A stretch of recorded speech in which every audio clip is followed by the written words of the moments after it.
आपकी कविता ग्रामश्री में गांव की प्राकृतिक सुषमा और समृद्धि का मनोहारी वर्णन किया गया है। खेतों में दूर तक फैली हुई लहलहाती फसलें, फल फूलों से लदी पेड़ों की डालियाँ और गंगा की सुंदर रीति कवि को रोमांचित करती है। उसी रोमांच की अभिव्यक्ति है यह कविता ग्रामश्री। पहले हम कविता का सस्वर वाचन करेंगे, उसके बाद एक एक पंक्ति का हिंदी भावार्थ आपको समझाया जाएगा।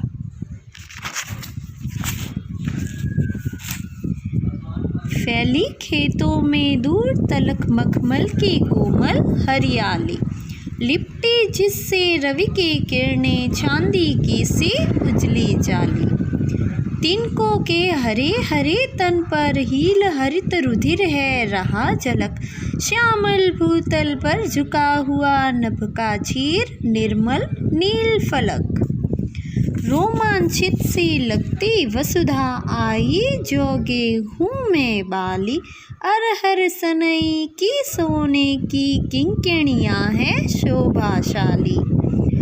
उड़ती भीनित लाक्त गंध फूली सरसों पीली पीली, लो हरित धरा से झांक रही नीलम की कली तिसी नीली।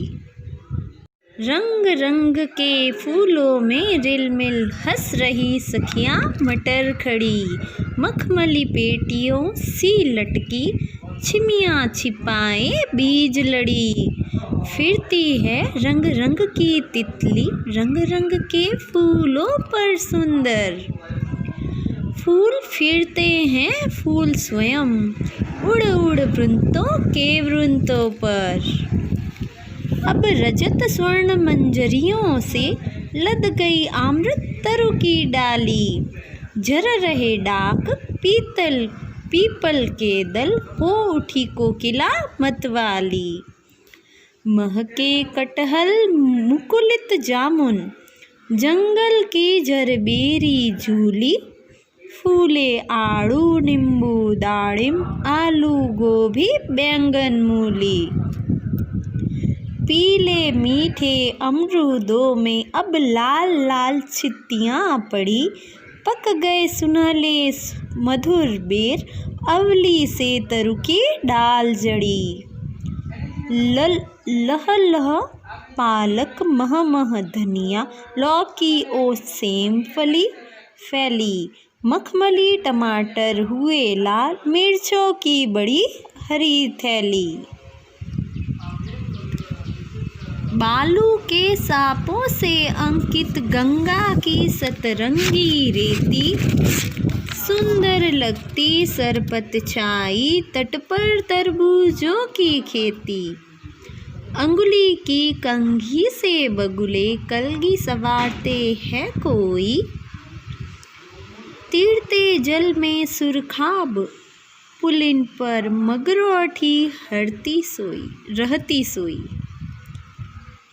हसमुख हरियाली हिम आतप सुख से अलसाए से सोए, भीगी अंधियाली में निशी की तारक स्वप्नों में से खोए। मरकत डिब्बे सा खुला ग्राम जिस पर नीलम नभ आच्छादन, निरुपम हिमंत में स्निग्ध शांत निज शोभा से हरता जनमन। अब इसका हम हिंदी भावार्थ देखेंगे। कवि सुमित्रा नंदन पंत की इस कविता में कविता का हिंदी भावार्थ देखते हैं। फैली खेतों में दूर तलक मखमल की कोमल हरियाली। कवि कहते हैं कि खेतों में दूर दूर तक फैली हुई है मखमल की कोमल हरियाली, यानी जो हरियाली फैली हुई है वो मखमल के समान कोमल है। आगे कहते हैं लिपटी जिससे रवि की किरणें चांदी की सी उजली जाली। वे कहते हैं कि इस हरियाली पर रवि यानी कि सूर्य, रवि का अर्थ क्या है? सूर्य। सूर्य की जो किरणें हैं वह ऐसी लग रही है जैसे चांदी बिखरी हुई है, चांदी के समान उज्जवल और चमकीली, उजली यानी उज्जवल और चमकीली दिखाई दे रही है। आगे वे कहते हैं तिनकों के हरे हरे तन पर हील हरित रुधिर है रहा झलक। जो हरे तिनके हैं, जो घास हैं, उन पर जो किरणें पड़ रही है उस पर हील हरित रुधिर है रहा झलक। हरी हरी घास और तिनकों पर किरणें पड़ने से जो चमक है वो ऐसा लग रहा है जैसे कि हरे रंग का खून बहता हुआ झलक रहा है। आगे कहते हैं, श्यामल भूतल पर झुका हुआ नभ का चीर निर्मल नील फलक।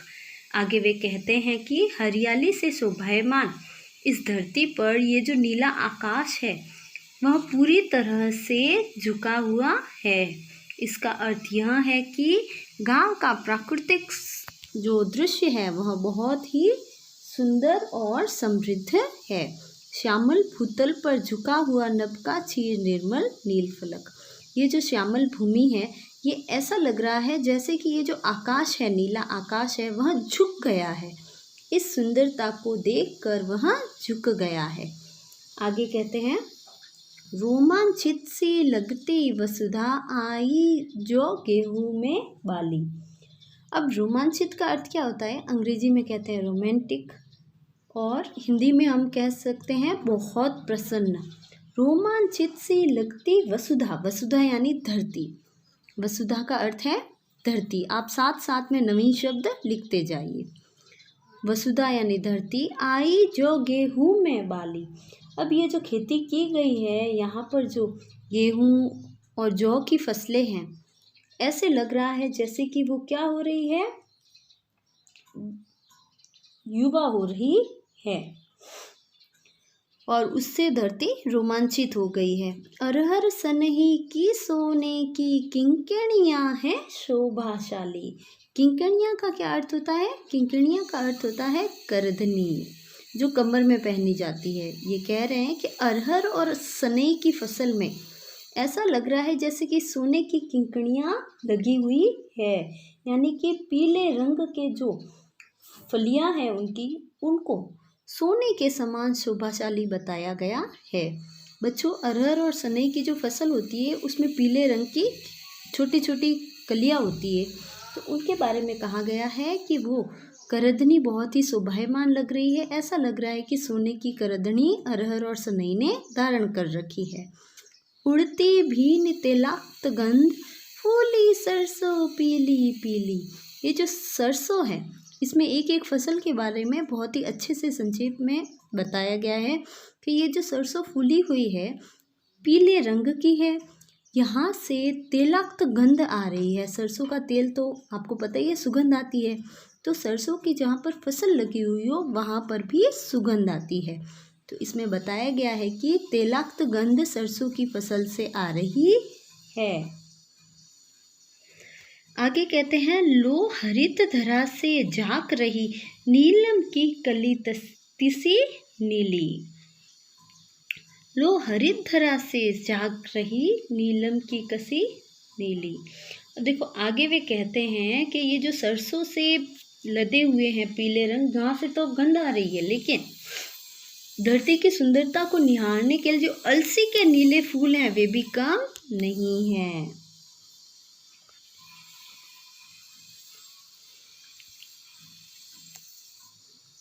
नीलम की कली तसी नीली। ये जो अलसी के सुंदर फूल है वो नीलम की कलियों के जैसे प्रतीत हो रहे हैं और ये भी धरती की शोभा बढ़ा रहे हैं, हरी धरती की शोभा को बढ़ा रहे हैं। आगे वे फसल के बारे में कहते हैं, ये मटर की फसल के बारे में। रंग रंग के फूलों में रिलमिल। रिलमिल का अर्थ होता है घुल मिलकर। रंग रंग के फूलों में रिलमिल हंस रही सखियां मटर खड़ी। आगे वे कहते हैं, एक विशिष्ट प्रकार की जो मटर है जिस पर बैंगनी फूल आते हैं उसके बारे में कहा गया है कि रंग रंग के फूलों में रिलमिल यानी कि घुल मिल कर सखियां मटर भी खड़ी हैं। मखमल पेटियों से लिपटी चिमिया छिपाए बीज लड़ी। अब देखो मखमल की पेटियों में ऐसा लग रहा है कि लिपटी हुई है। कौन लिपटी हुई है? चिमिया। देखो ये चिमिया है सेम की फली। एक एक फसल के बारे में उन्होंने कहा है। ये जो है ये सब्जियां हैं। सेम की फलियां छिपाए बीज लड़ी। अब सेम की जो फलियां है वो अपने में, वो क्या होता है कि आपने मटर तो देखिए उसके अंदर दाने होते हैं, वैसे ही सेम की फलियों के भी होते हैं। तो उनको उपमा दी गई है मखमल की पेटियों के समान, सी यानी के समान, मखमल की पेटियों के समान लटक रही है छिमियाँ छिपाए बीज लड़ी। वो अपने बीजों को छिपाए हुए हैं। फिरती है रंग रंग की तितली, रंग रंग के फूलों पर सुंदर। आगे कवि कहते हैं कि ये जो अलग अलग रंगों की तितलियां हैं वे अलग अलग रंग के फूलों पर फिर रही हैं। फूले फिरते हैं फूल स्वयं, उड़ उड़ वृंतों के वृंतों पर। अब देखो वृंतों का अर्थ होता है बच्चों पौधों के डंठल, यानी कि जो बहुत सारे पौधे हैं उनके ऊपर ऐसा लग रहा है कि फूले नहीं फैल रहे, कौन, खुद फूल पौधों पर आए हुए हैं और ये बहुत ही ऐसा लग रहा है कि जैसे उड़कर वृंतों पर जा रहे हैं, यानी कि पौधों के डंठलों पर जा रहे हैं। आगे कहते हैं अब रजत स्वर्ण मंजरियों से लद गई आम्र तरु की डाली। यहाँ पर आई आम की बारी। आगे कहता है कवि अब रजत स्वर्ण मंजरियों से, अब ऐसा लग रहा है कि चांदी की, अब रजत का अर्थ है चांदी। अब रजत स्वर्ण मंजरियों से ऐसा लग रहा है कि सोने और चांदी से लद गई है आम्र तरु की डाली। मंजरिया क्या होती है? मंजरिया कहते हैं जो आम के बौर होते हैं ना, उनके बारे में। तो अब रजत स्वर्ण मंजरियों से ऐसा लग रहा है कि आम के पेड़ पर जो मंजरियां है वो चांदी और सोने की हैं और उनसे लद गई है आम के तरु की, आम के वृक्ष की डाली। झर रहे ढाक पीपल के दल। आगे कहते हैं कि ये जो ढाक है और पीपल है वे भी क्या कर रहे हैं? झर रहे हैं, यानी कि पतझड़ का समय आ गया है और वो झरने शुरू हो गए हैं। हो उठी कोकिला मतवाली। ऐसे समय में कोयल भी क्या हो गई है? मतवाली हो गई है।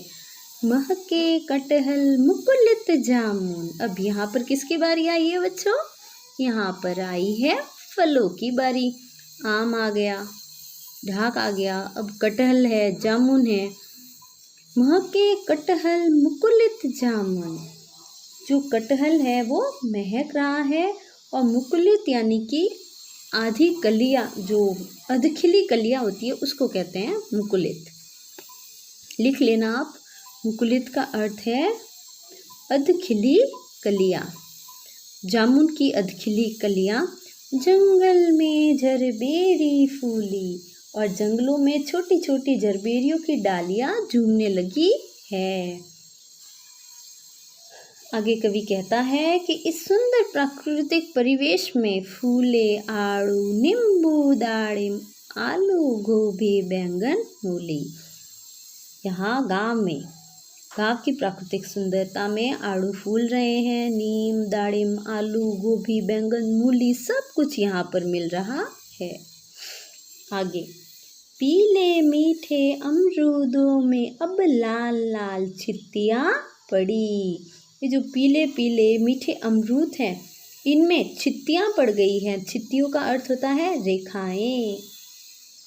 आपने अमरूद तो खाए होंगे, तो अमरूद जब हम देखते हैं तो उसमें बाहर की तरफ लाल लाल छित्तियाँ होती है। तो इसमें कहा गया है कि अमरूदों को देखकर पता चल रहा है कि वो पक गए हैं और बहुत ही मीठे हैं। पक गए सुनहले मधुर बेर। बेर भी, बेर यानी कि बोर जो होते हैं वो। पक गए सुनहले मधुर बेर, अवली की तरु की डाल जड़ी। और जो अवली की तरु है उसकी डालियां आंवलों से जड़ गई है, यानी खूब सारे आंवले आ गए हैं। लह लह पालक मह मह धनिया। जो पालक है वो लहलहा रहा है। मह मह धनिया यानी धनिया महक रहा है। लौकी और सेम फली फैली। उसी के साथ साथ जो लौकी की फसल है वह भी फल फूल रही है। मखमली टमाटर हुए लाल, मिर्चों की बड़ी हरी थैली। जो टमाटर हैं, लाल लाल टमाटर, वो मखमली हैं और बहुत ही अच्छे पक गए हैं। और मिर्चें तो ऐसी लग रही हैं जैसे बड़ी थैली भरी हुई है, यानी कि लद गई है। पौधों पर गुच्छों के रूप में जो लगी हुई मिर्चें हैं, बहुत सारी मिर्चें, ऐसा लग रहा है जैसे ये थैली भरी हुई है। आगे कवि कहते हैं, बालू के सांपों से अंकित गंगा की सतरंगी रेती। बालू का अर्थ है रेत। बालू का अर्थ है रेत। बालू के सांपों से अंकित। गांव की सुंदरता का वर्णन करते हुए वे कहते हैं कि गंगा नदी के तट पर रंग बिरंगी रेत फैली हुई है, जो कैसी लग रही है, सांपों के समान। जब सूर्य की किरणें पड़ती है ना, तब ऐसा लग रहा है जैसे आड़े तिरछे सांप वहां पर अंकित हो गए हैं। ये प्रभाव सूर्य की किरणों का है। और कहाँ पर? गंगा की जो सतरंगी रेत है उस पे सूर्य की किरणें जब पड़ती है तब वह सांपों के समान, जैसे सांपों के दृश्य बन गए हो। आपने देखा होगा बालू में निशान बन जाते हैं, तो उन्हीं को उपमा दी गई है सांपों के समान अंकित करने की। आगे कवि कहते हैं, सुंदर लगती सरपत छाई, तट पर तरबूजों की खेती। आगे कहते हैं कि जो सरपट छाया है वह बहुत ही सुंदर लग रही है और तट पर क्या की गई है? तरबूजों की खेती की गई है गंगा के तट पर। अंगुली की कंघी से बगुले कलगी संवारते हैं कोई। इसकी गंगा नदी के तट पर जो बगुले हैं वे क्या कर रहे हैं? अपनी उंगली रूपी कंघी, यानी कि अपने हाथों की जो अंगुलियां हैं उसको कंघी बनाकर अपना सिर खुजला रहे हैं और अपने बालों को संवार रहे हैं। तिरते जल में सुरखाब, सुरखाब पुलिन पर मगरोठी रहती सोई। सुरखाब का अर्थ है बच्चों चक्रवाक, या जो चकवा पक्षी होता है उसको कहते हैं सुरखाब। लिख लीजिएगा आप, सुरखाब का अर्थ है चकवा, चकवा पक्षी। तैरते जल में सुरखाब, यानी कि जल में तैर रहे हैं चकवे। पुलिन पर, पुलिन यानी कि तट पर। मगरैठी रहती सोई, मगरैठी का अर्थ है मुर्गाबा पक्षी, ये भी एक पक्षी है। मगरौठी यानी कि मुर्गाबा पक्षी और सुरखाब यानी चकवा पक्षी। ये क्या कर रहे हैं? जल पर तैर रहे हैं। सुरखाब पक्षी यानी कि चकवा पक्षी जल में तैर रहा है और तट पर, पुलिन यानी तट पर, मगरौठी रहती सोई। मगरौठी नाम का जो ये पक्षी है वह तट पर सो रहा है। हसमुख हरियाली हिम आतप। ध्यान से सुनिएगा, यहाँ पर कवि कहता है कि ये जो गांव का सुंदर वातावरण है, यहाँ की हरियाली ऐसी है जैसे वो हंस रही है, चारों तरफ हंसी बिखेर रही है।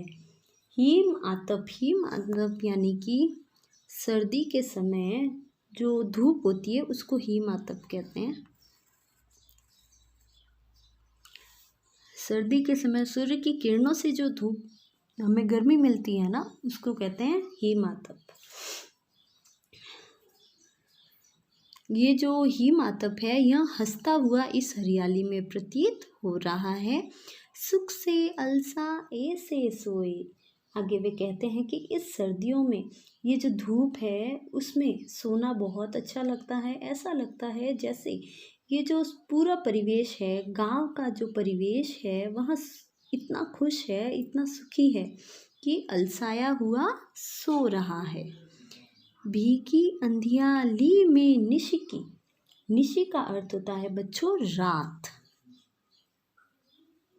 निशि का अर्थ है रात। भीगी अंधियाली में निशिकी, तारक स्वप्नों में से खोए। ये जो अंधियारी रात है इसमें ऐसा लग रहा है कि तारों के नीचे हम सपनों में खोए हुए हैं। मरकत टिब्बे सा खुला ग्राम। देखो, मरकत का अर्थ होता है बच्चों एक रत्न है, पन्ना नाम का रत्न, उसको कहते हैं मरकत। मरकत डिब्बे सा खुला ग्राम। ऐसा लग रहा है कि ये गांव पन्ना नामक रत्न के समान है और जिसके ऊपर नीलम नभ आच्छादन यानी कि नीले रंग का जो आकाश है वह आच्छादित है। निरुपम हिमांत में स्निग्ध शांत, निज शोभा से झरता जनमन। ध्यान से इस अगली पंक्ति का अर्थ देखिएगा। ये जो गांव है ये मरकत के डिब्बे के समान खुला है, उसके ऊपर ये नीले रंग का जो आकाश है वह बहुत ही सुंदर आवरण है। नीला आकाश छाया हुआ है। सर्दियाँ बीतने पर गांव में निरुपम हिमांत, हिमांत का अर्थ होता है बच्चों हिम का अंत हो जाना, यानी कि सर्दियाँ खत्म हो जाना। हिमांत यानी कि हिम का अंत हो जाना है। सर्दियाँ बीतने पर इस गांव में अनुपम शांति हो जाती है। स्निग्ध यानी अनुपम, शांति यानी शांति हो जाती है। इस तरह गांव अपनी शोभा से, निज शोभा, निज यानी कि स्वयं की, निज में क्या आ गई, गांव की शोभा, गांव निज शोभा से हरता जनमन। गांव स्वयं की सुंदर शोभा से हरता जनमन यानी कि लोगों के मन को हरता है। कुल मिलाकर इस कविता में कवि ने गांव की सुंदरता का वर्णन किया है और हमें यह बताया है कि हम शहरों की तरफ भागते जा रहे हैं, लेकिन ये जो गांव की सुंदरता है इसका सानी कोई नहीं है, इसकी समानता शहर से नहीं की जा सकती। तो बच्चों यहाँ पर आपका ये पाठ समाप्त होता है। धन्यवाद।